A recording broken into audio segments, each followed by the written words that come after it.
For the repair of the axial vibration monitor by Komeco, the following procedures were necessary.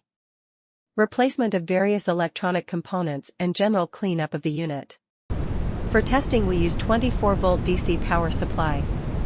By turning on the power supply, the unit responds accordingly and we see that the screen and LEDs lights up.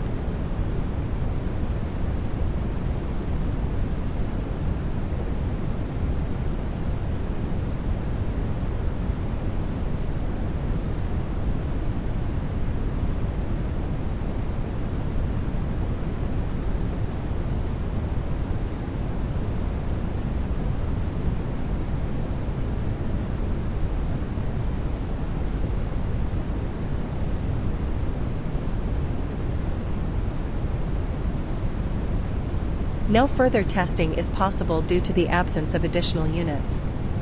It is now clear that the axial vibration monitor by Komeco is working successfully is ready to be delivered to the client.